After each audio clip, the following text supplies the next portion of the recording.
uma palavra para compartilhar convosco, mas antes de eu compartilhar essa palavra, eu queria aqui fazer uma oração. Já foram feitas algumas aqui, e nós louvamos a Deus por isso, mas eu quero fazer uma oração, e quero nesta oração incluir os empresários, microempresários, porque hoje nós já não enfrentamos apenas o problema do Covid-19, mas também estamos enfrentando um desequilíbrio financeiro, uma desestabilidade financeira na nossa nação brasileira. E sabemos que já tem muitos empresários angustiados, não sabendo o que fazer quando tudo isso terminar e tudo começar novamente ativa. E muitos trabalhadores também tristes, angustiados, porque estão aí a ponto de perder o seu emprego.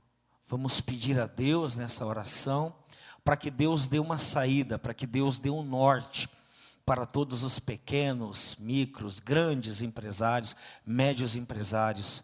Vamos pedir ao Senhor que Deus abençoe, que use os nossos governantes a ponto de eles criar meios para que essa classe que favorece a família brasileira, que abre as portas de emprego para as famílias, não venha sofrer tanto com o baque econômico que com certeza virão nos dias aí pela frente. Então eu quero convidar você para orar, e nessa oração nós vamos incluir sim todos os empresários e microempreendedores, para que Deus possa ajudá-los neste momento difícil. Senhor nosso Deus e nosso Pai que está no céu, em o nome do Teu Filho Jesus Cristo, nosso Salvador amado, nós destinamos esta oração, nós direcionamos esta oração em favor, Senhor, de todo microempreendedor, de todo empresário, médio, grande microempresário. Senhor, nós queremos pedir que a Tua graça e misericórdia, Senhor, seja sobre eles, que Tu possa ajudá-los neste momento difícil. Sabemos que lutamos contra essa pandemia que já tem se alastrado por todos os continentes e tem dizimado muitas vidas.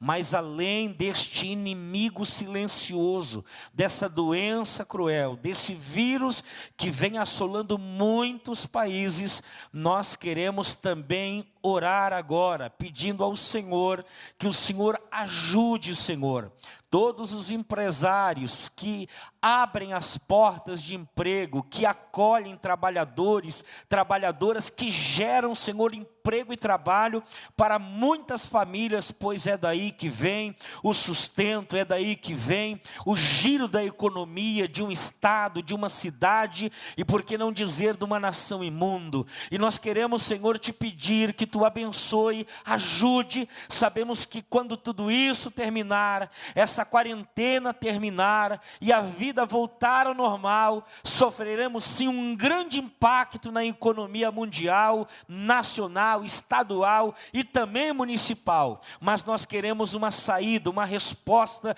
uma solução do Senhor, para que o Senhor ajude esses homens, mulheres e a todos os microempreendedores, grandes empreendedores neste momento difícil.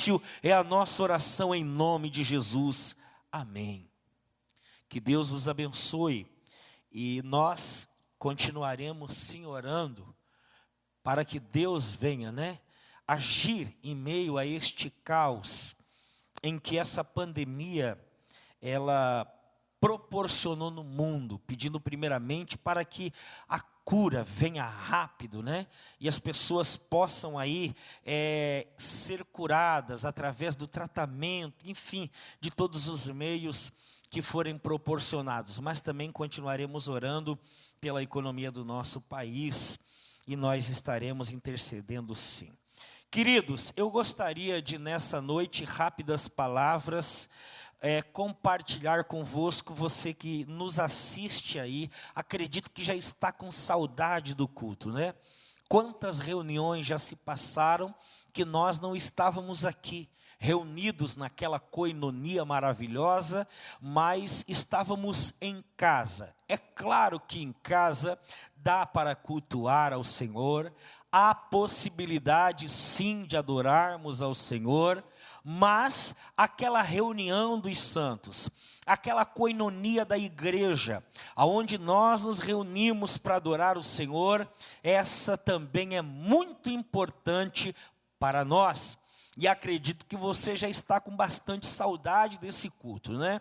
Mas, enquanto as coisas não voltam ao normal, as igrejas e os pastores estão trabalhando e usando todos os mecanismos e ferramentas para que possa instruir a igreja de Cristo e alimentá-las também com o alimento da santa palavra de Deus. Você está aí nos assistindo, nós estamos aqui transmitindo, mas o importante é que Deus está aqui conosco enquanto transmitimos e você aí enquanto nos assiste. Amém? Diz a palavra de Deus lá no livro de Atos, capítulo 1, versículo de número 1 a seguir. Diz assim: em meu livro anterior, Teófilo, escrevi a respeito de tudo que Jesus começou a fazer e a ensinar, até o dia em que foi elevado aos céus, depois de ter dado instruções por meio do Espírito Santo, aos apóstolos que havia escolhido. Depois de seu sofrimento, Jesus apresentou-se a eles e deu-lhes muitas provas indiscutíveis de que estava vivo. Amém? Queridos, como já falei, a minha palavra nessa noite, ela é rápida, porém, ela é objetiva. Aqui nós encontramos Lucas, o doutor Lucas, aquele moço que além de médico, ele também se tornou um grande e eficiente cooperador do evangelho do nosso Senhor Jesus Cristo. Lucas, ele foi um moço que se dedicou não somente em cooperar no trabalho, não somente também em exercer a sua profissão, mas também ele se dedicou na escrita. Lucas foi o moço que, segundo alguns estudiosos, historiadores, acha por bem pensar que este homem chamado Teófilo, que no original significa amigo de Deus, ele era um empresário muito bem sucedido, mas que tinha um desejo, um anelo muito grande para conhecer a pessoa de Jesus e todos os milagres e obras que este realizou.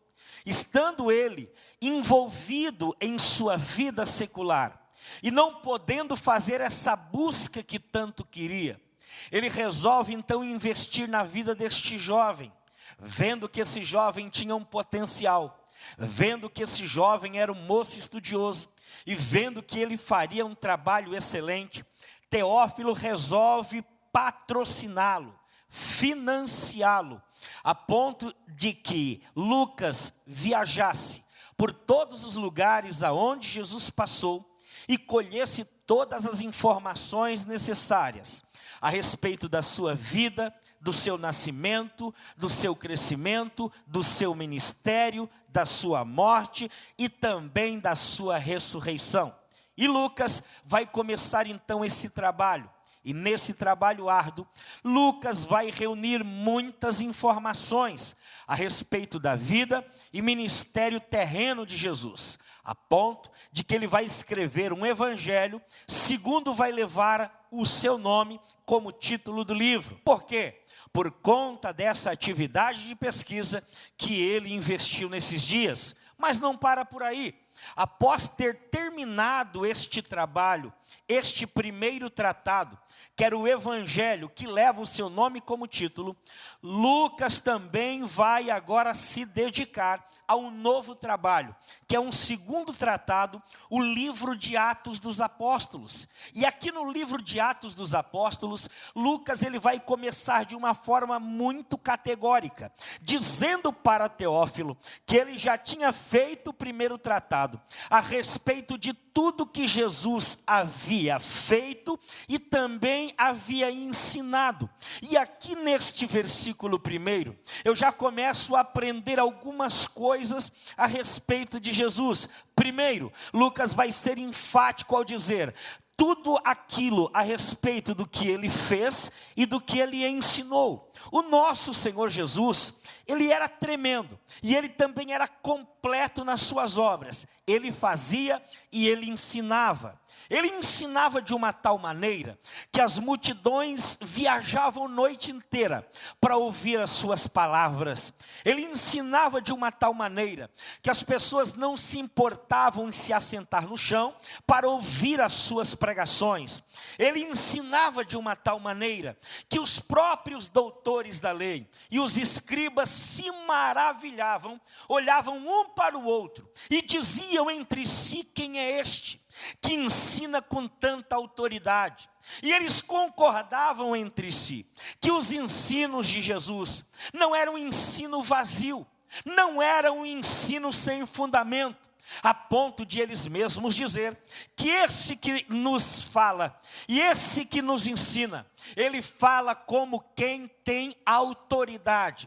O bom de ouvir Jesus é porque ele tinha autoridade nas suas palavras e a sua doutrina era verdadeira.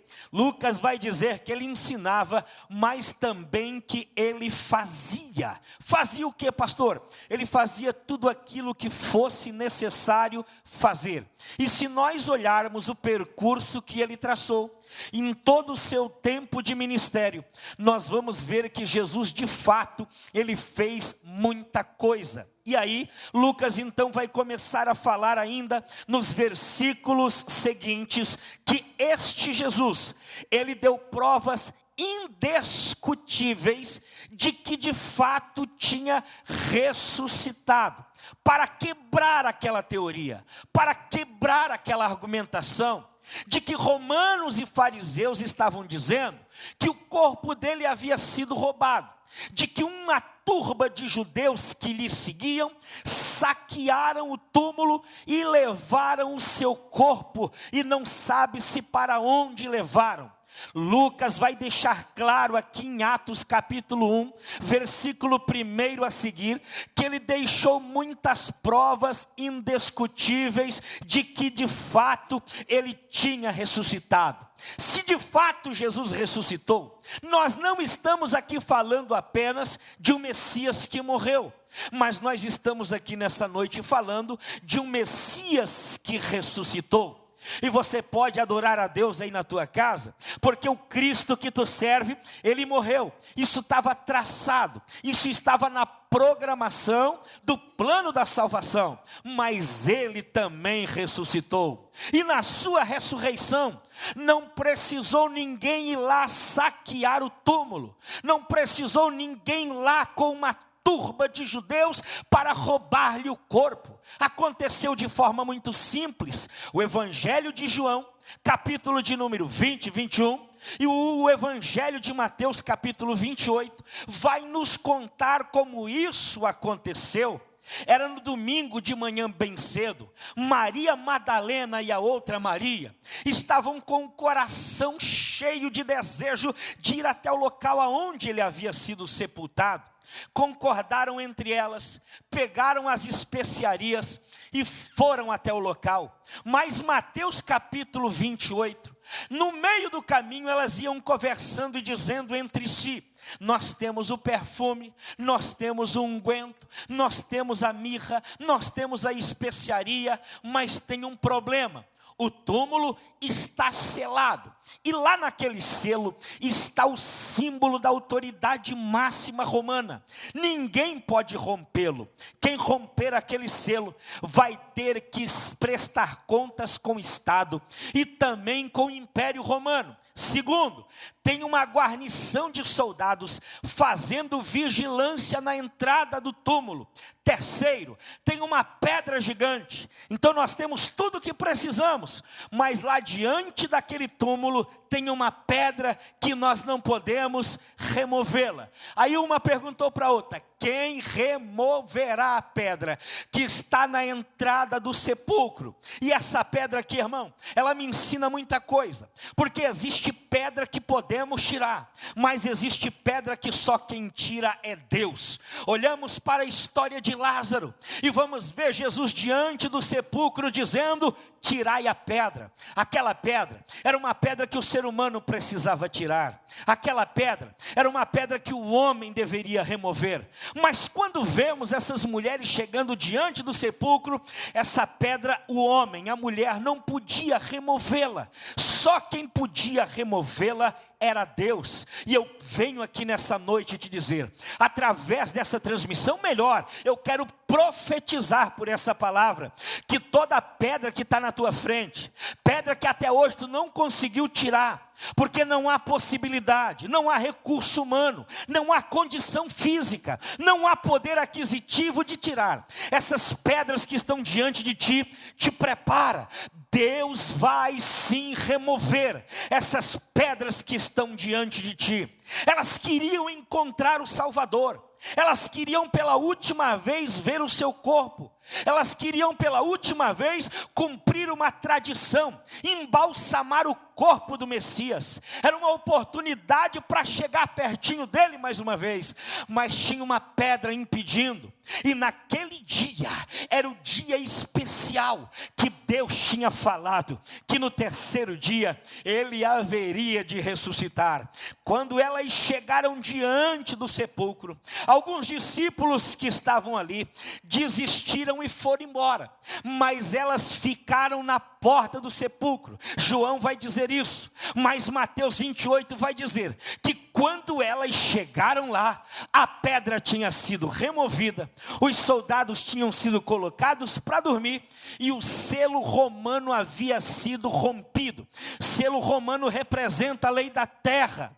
Ali a quaterna de soldados que estavam ali representa a força humana, e a pedra representa o impedimento. Três coisas que Deus removeu simultaneamente para permitir aquelas mulheres se aproximar do Salvador. Eu venho aqui nessa noite te dizer, meu amigo, que nada vai impedir você de adorar a Deus. Essa quarentena que estamos atravessando aí, não te assusta com ela não. Por mais que ela está atrapalhando a economia financeira, tá. Por mais que ela está atrapalhando a economia do Brasil, tá. Mas concernente à nossa fé, fica tranquilo, este exílio, este isolamento, esta quarentena que você não pode vir na igreja, não será suficiente para te afastar da presença de Deus, para te afastar da presença de Jesus. Jesus manda te dizer nessa noite, eu estou agindo, eu estou trabalhando, eu só estou esperando o momento certo, e toda a pedra que tiver na frente do meu povo, eu vou removê-la com o poder da minha mão. Ele tem poder para romper o selo que nós não podemos romper. Ele tem poder para quebrar protocolos que o homem não pode quebrar. Mas ele faz isso no momento certo. E não duvide de uma coisa, ele está trabalhando em todo este cenário. Este cenário está servindo para curar muita gente.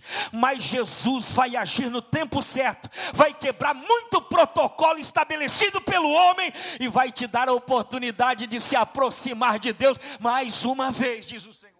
Aleluia! E ela entrou. E quando entrou, viu os dois anjos. Os anjos falaram com ela. Logo depois viram Jesus. Ela pensou que se tratava de o jardineiro, mas era o próprio Senhor Jesus falando com elas. Por que que ele falou com elas? Porque ele ressuscitou.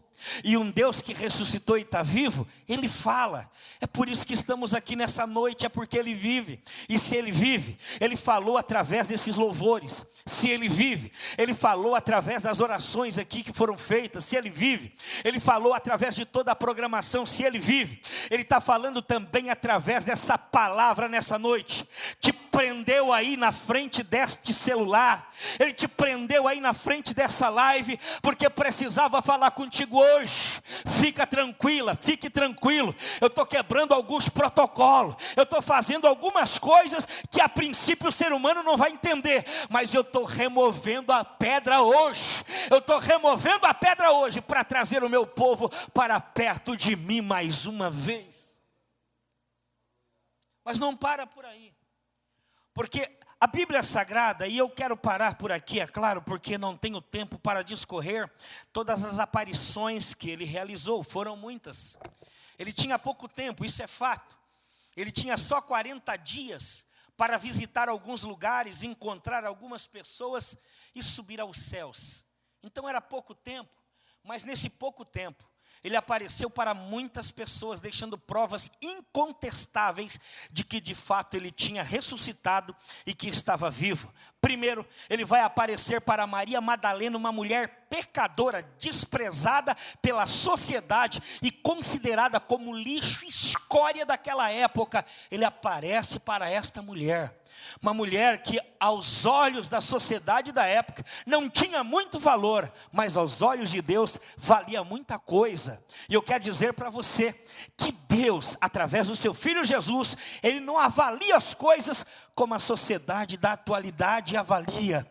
Ainda que você, para os olhos de muito, não tenha valor, Deus manda te dizer que Ele te ama do jeito que tu é e quer sim mudar a tua vida e também a tua história. Segundo, Ele vai aparecer em João capítulo 20, versículo de número 19. Os discípulos estavam todos reunidos, pastor André, com medo e se sentindo só.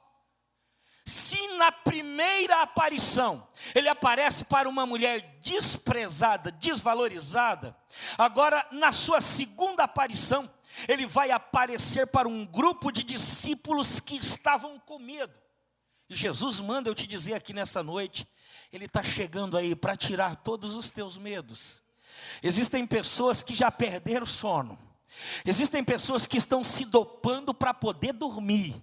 Existem pessoas que perderam a paz, que estão entrando em histeria por conta de tudo. Jesus manda te dizer, eu estou chegando hoje para tirar os teus medos. Tu vai voltar a dormir tranquilo, porque eu estou no controle absoluto de toda esta situação. Eles estavam com as portas fechadas, cheios de medo, se sentindo só. Mas uma coisa que Jesus nunca vai fazer, é deixar aqueles que Ele ama só. Tanto é que Ele prometeu que estaria conosco todos os dias até o confim, até o fim dos tempos. Em todos os momentos Ele estaria conosco. Em todos os momentos, em momento algum, Jesus Ele vai te desamparar, meu irmão. Em momento algum, Jesus vai virar as costas para você e te deixar sozinho.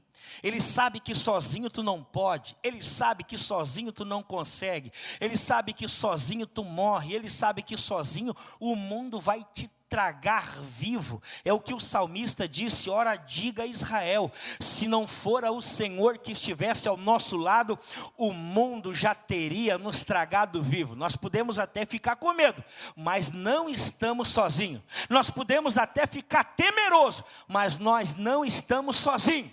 E eu quero te dizer nessa noite, descansa o teu coração, meu amigo. Descansa o teu coração, irmã. Você não está sozinho.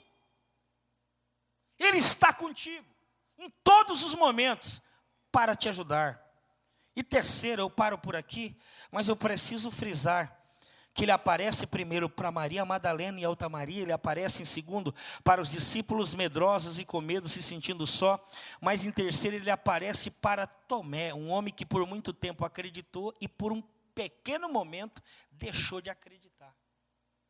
Existem pessoas que acreditaram tanto nas promessas de Deus, e por conta de uma crise deixaram de acreditar. Existem tantas pessoas que creram tanto nas profecias e nas palavras de Deus, mas por conta de uma dificuldade, de uma epidemia, pandemia, deixou de acreditar. Tomé, irmão, quando Jesus chegou lá e apareceu para os discípulos, ele não estava presente.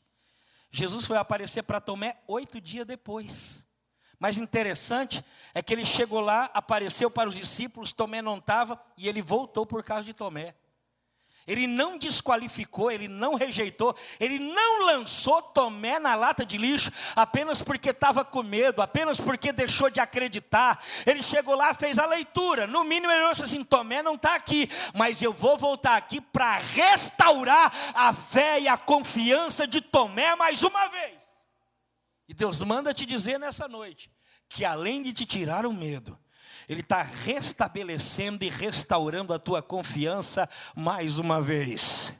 Depois que ele apareceu para esses discípulos com medo, a notícia correu e Tomé ficou sabendo. E Tomé disse: eu não acredito, só se eu botar a mão, só se eu colocar o dedo aonde ele foi ferido, aonde estão os cravos, a marca, a cicatriz da doença. 8 dias depois ele aparece de novo e Tomé estava presente. Tomé tinha deixado de acreditar, mas Jesus apareceu 8 dias depois e disse assim: Tomé, eu voltei aqui por tua causa.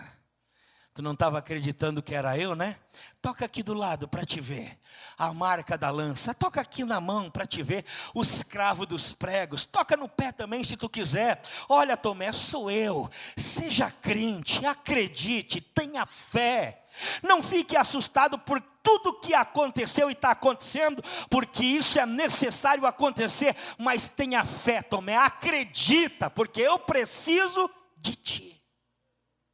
Ele não rejeitou Tomé, ele não lançou Tomé fora, porque Tomé era fundamental nos projetos de Deus.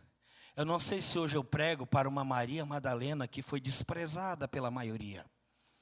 Eu não sei se hoje eu prego para um grupo de discípulos que estão com medo de tudo que está acontecendo. E eu também não sei se estou pregando para um Tomé que deixou de acreditar. Mas uma coisa eu sei: Ele está conosco. Ele vai agir na tua vida. Descanse o teu coração. Ele está contigo. Ele está com a sua igreja. Tem muita gente por aí dizendo: e agora? Onde é que está o Deus dos evangélicos? Continua conosco. Nunca nos abandonou. Nunca nos deixou só. Nunca virou as costas para nós.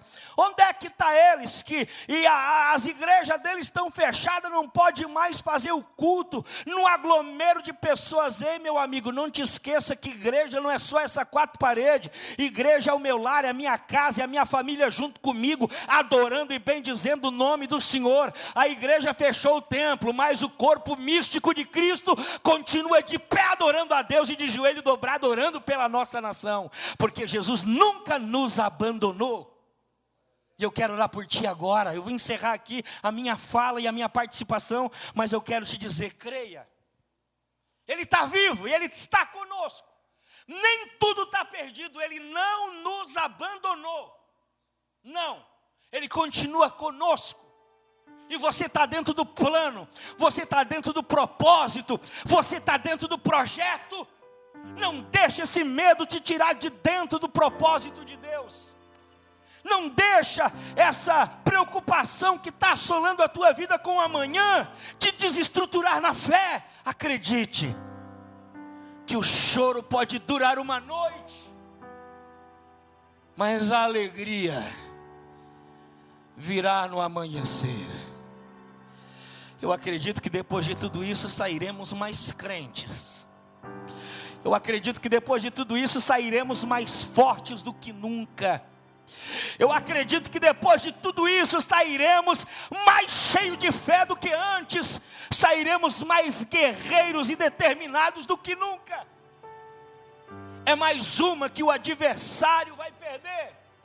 Porque no passado teve ocasiões que os crentes tiveram que fugir, se trancar dentro de caverna, não poder cultuar a Deus. Mas a história da igreja não foi apagada e ela não morreu, ela continua viva até o dia de hoje. Não vai ser uma quarentena que vai nos tirar do propósito de Deus e nos arrancar de dentro do seu amor. Nada vai nos afastar dessa graça, acredita nisso. Alabraia Sérgia. É como se você estivesse aqui na minha frente Eu estou de frente de uma câmera que está me filmando para fazer a transmissão, mas é como se eu tivesse cara a cara contigo para profetizar essa palavra nessa noite. Levante a tua cabeça, meu amigo. Levante a tua cabeça, minha irmã. Não terminou ainda não. Ainda tem muito território para ser conquistado.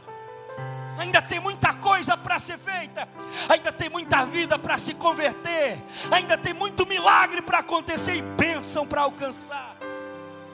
Larquemantia lareplergia. Urabiacé, eu estou sentindo aqui uma autoridade. Me desculpa aqui a expressão, a liberdade. Me desculpa aqui, irmão, mas eu preciso dizer para você, nem tudo está perdido não. Levante a cabeça, Ele está contigo. Não desanima, não desiste. Levanta a cabeça e vai, porque Ele está vivo e é contigo.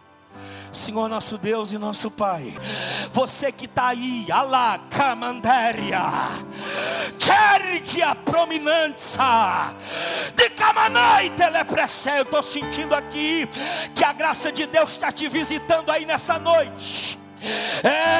Labradaia Canahá. Pode adorar aí na tua casa, pode falar em línguas estranhas aí, porque é a igreja que Deus preparou para você nesses últimos dias. Labracana série calamar. Vai lá, Senhor. Começa a tomar pela mão, começa a consolar, começa a fortalecer, começa a ajudar. Começa, Senhor, a agir na vida, no lar, na família desse teu filho, dessa tua filha nessa noite. Em nome de Jesus, em nome de Jesus, nós ministramos a bênção, o milagre na saúde, na família, na vida financeira, profissional, material, em tudo que for necessário.